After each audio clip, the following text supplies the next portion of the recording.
Assalamualaikum warahmatullahi wabarakatuh.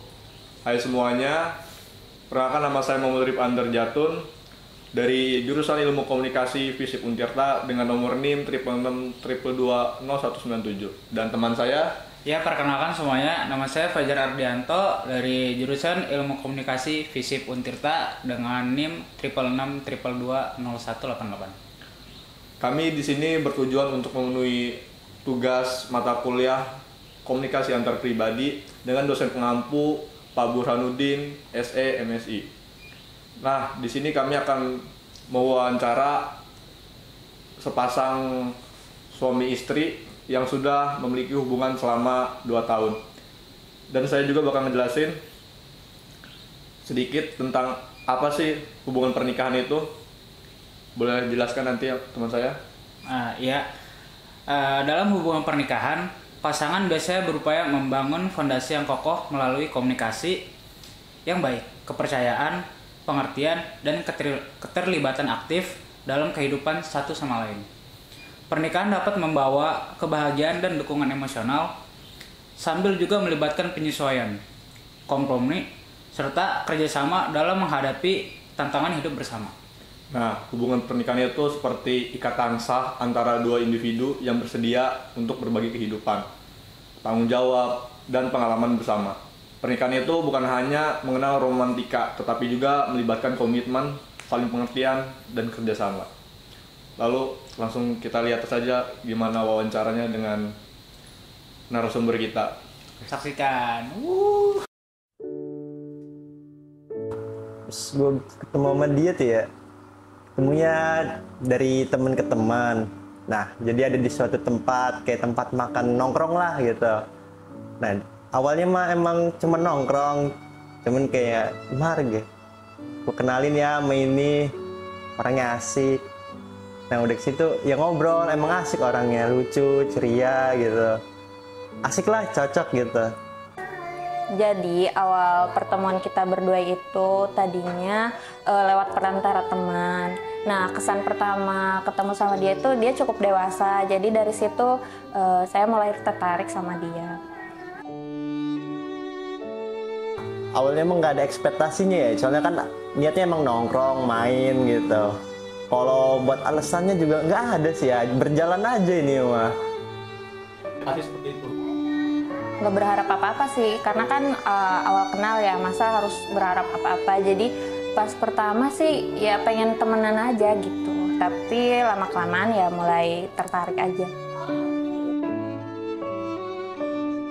Kalau itu kemungkinan dari ini ya, cara ngobrolnya, terus pikirannya hampir mirip-mirip sih, jadi kayak mencerminkan diri gitu.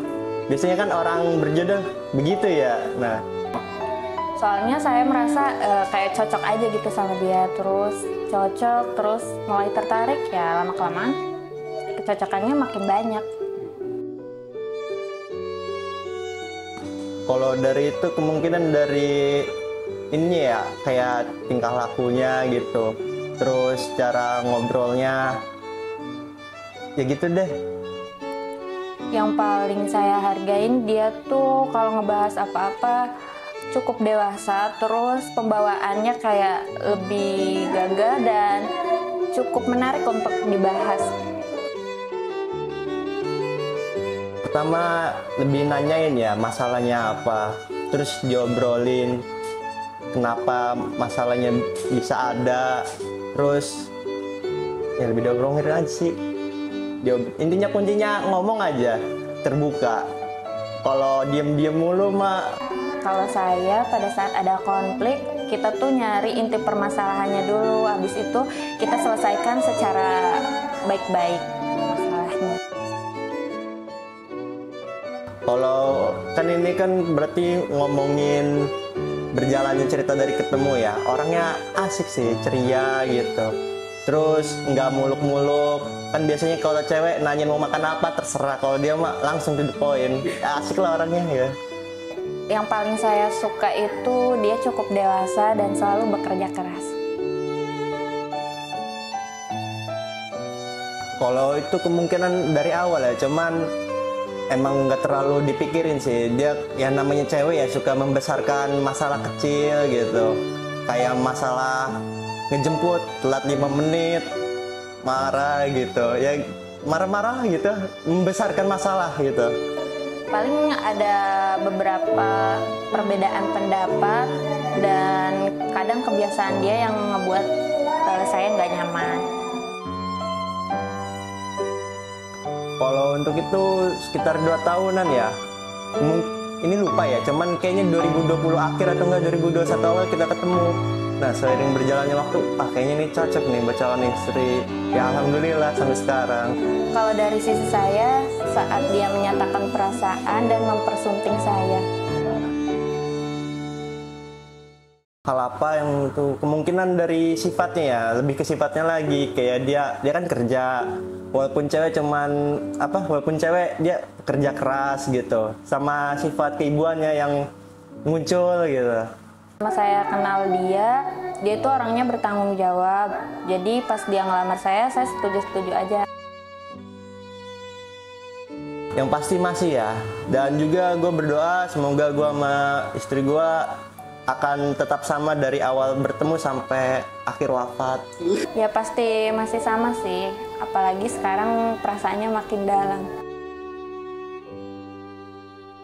Yang jelas harus transparan ya, kayak misalnya melakukan kegiatan apa gitu, harus ngomong misalnya lagi kerja, nih gue lagi kerja, lagi ngedata ini gitu. Kan istri gue juga kerja, dia juga bilang kalau lagi ngedata pasien, ya istri gue bidan sih gitu. Ya intinya kalau ngejalanin hubungan itu harus saling percaya. Jadi saya percaya sama suami saya percaya sama saya.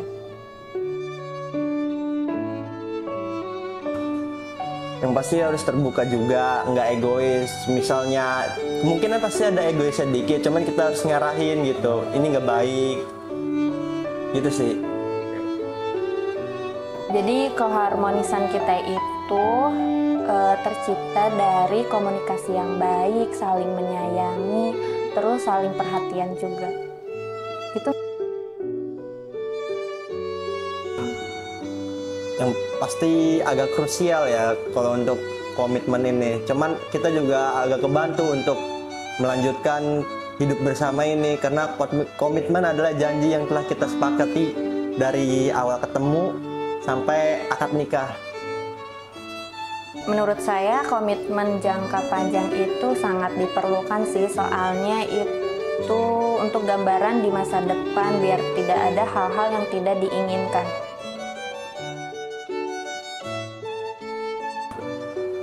Kalau untuk itu kemungkinan ini ya, kayak masa depan kalau buat sekarang lagi nabung buat beli rumah karena posisi masih ngontrak sekarang.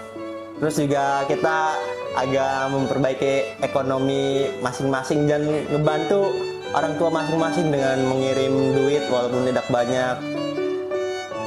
Setiap hal pastinya selalu kita rencanain, contohnya memiliki keluarga di masa depan, itu tuh udah kita rencanain agar kedepannya bisa memiliki keluarga yang sempurna. Kalau buat yakin ya, yang pasti yakin karena beberapa goals kita udah terwujud. Ya jangan dikasih tahu lah, malu. Alhamdulillah sih dari yang saya rasakan semuanya berjalan dengan baik sesuai yang saya inginkan. Kalau konflik pasti terjadi ya, kayak di pertemanan, pacaran ya. Kalau nikah udah pasti kayak kalau dicontohin tuh kayak misalnya mau kondangan salah outfit, marah gitu. Kalau untuk ngecairin mencairkan suasananya tuh harus pakai kepala dingin ya, misalnya dibercandain atau nggak dibeliin es krim. Kalau dia sih dibeliin es krim ya gitu. Yang paling banyak sih diskusi sama suami saya agar mendapatkan solusi yang terbaik kalau lagi ada masalah. Yang pasti ada ya perubahan sikap sama prioritas. Kayak dulu kan sebelum pacaran mungkin dia prioritas kedua gua sebelum keluarga. Kalau sekarang ya udah pasti dia pertama terus keluarga gitu. Sebenarnya perubahan itu wajar, tergantung gimana kita memahami dan menyikapinya aja. Komitmen itu kan ya kesepakatan atau janji ya. Nah, kalau dalam konteksnya romantis kayak komitmen untuk saling kayak saling bercerita tentang kegiatan gitu, itu termasuk hubungan romantis. Dan kemungkinan untuk treatment lainnya ya kayak ngebukain pintu gitu, kayak nganterin makanan kalau kita lagi makan di luar gitu sih. Menurut saya, komitmen dalam suatu hubungan itu seperti membuat kesepakatan satu arah masa depan untuk mengurangi hal-hal yang tidak diinginkan nantinya. Komitmen khusus yang pasti ada ya, tapi itu tergantung kepribadian masing-masing. Kayak misalnya kamu kan komitmen janji ya, kamu jangan ini, jangan itu, agar tidak menjadi masalah yang besar. Komitmen khusus itu pasti ada, tujuannya itu agar kita bisa menemani dan memahami perkembangan pribadi masing-masing pasangan. Lebih ke diri sendiri ya, agar tidak melanggar komitmen. Kuncinya itu aja sih, jangan melanggar komitmen agar hubungannya lancar. Jika ada tantangan dengan komitmen yang kita buat, pastinya kita hadapi dengan cara bekerja sama untuk menemukan solusi. Perlu ya buat ngambil keputusan besar tuh, karena agar menjaga keharmonisan rumah tangga. Ya, tuh. Sebenarnya dalam suatu hubungan itu harus berani dalam mengambil langkah besar dan mengambil keputusan yang besar, agar nantinya dalam suatu rumah tangga itu atau suatu keluarga bisa lebih baik lagi nantinya. Kalau ngedeskripsiin, kemungkinan kayak contohnya aja ya, harus lebih terbuka, transparan, jujur, nggak egois, dan sebagainya sih. Soalnya kan dalam hubungan rumah tangga tuh ada dua insan, jadi kita harus saling mengalah, nggak boleh egois lah, jujur jadi gitu. Menurut saya hubungan yang stabil itu hubungan yang tidak terlalu banyak konflik. Terus menurut saya keluarga ini cukup stabil. Kalau itu kemungkinan kayak kan gue gajian ya, gajian gue tuh 100% di istri semua. Cuman kayak duit pribadi, kayak gue beli alat-alat vape ya, yang pasti harus minta gitu ke istri. Cuman untuk alhamdulillah sih dia pengertian gitu ya, kayak ngasih walaupun gak banyak gitu. Jadi masih ada buat kebutuhan pribadinya. Dia tuh nggak ngelarang lah, selagi masih bener gitu, nggak negatif. Untuk kebutuhan pribadi dan bersama itu sudah dicukupi dengan baik. Ya sumbernya itu dari nafkah. Yang pertama saling percaya, 2 terbuka, 3 jangan egois, ketiga, dan yang keempat saling mencintai. Itu aja sih ya. Fondasinya itu saling memberi kepercayaan, saling memberi semangat. Yang paling penting itu saling menyayangi sesama anggota keluarga. Nah, dari wawancara yang tadi kita lihat, terlihat bahwa pertemuan mereka itu diawali dengan bantuan teman. Lalu karena saling mempunyai ketertarikan, lalu muncullah rasa tertarik dan berkembang menjadi lebih dari sekedar pertemanan. Mereka menghadapi konflik dengan dewasa karena melakukan mediasi dan saling terbuka tanpa adanya rahasia. Itu pentingnya teman-teman kalau kita udah menjalani pernikahan. Nah, pada tahap intensif itu, tahap pertama, kedua belah pihak merasakan bahwa hubungan ini tepat dan berkomitmen untuk tumbuh bersama. Keduanya menilai komunikasi terbuka, saling mendukung, dan kepercayaan sebagai kunci keharmonisan. Selanjutnya, ya, dalam tahap konsolidasi terlihat perencanaan masa depan yang matang, komitmen jangka panjang, dan upaya bersama untuk mencapai tujuan bersama. Lalu evaluasi juga dilakukan melalui diskusi dan adaptasi terhadap perubahan. Lanjut. Nah, pada tahap komitmen, mereka menganggap komitmen sebagai kesepakatan untuk saling mendukung dan mencapai tujuan bersama. Menghadapi tantangan dengan kerjasama adalah kunci. Dalam tahap stabilitas, fondasi kepercayaan, perhatian, dan kecukupan kebutuhan terlibat sebagai faktor penentu kestabilan. Lanjut. Lalu untuk kesimpulan secara jelasnya itu, hubungan ini terjalin karena kecocokan. Lalu komunikasinya sangat terbuka, komitmen yang baik, dan saling percaya yang sangat kuat. Semua itu bisa membangun fondasi keluarga yang stabil dan harmonis bagi suami dan istri. Nah, mungkin itu saja kesimpulan yang bisa kita sampaikan dari video wawancara yang telah kita buat terhadap pasangan suami istri. Kurang lebihnya mohon maaf.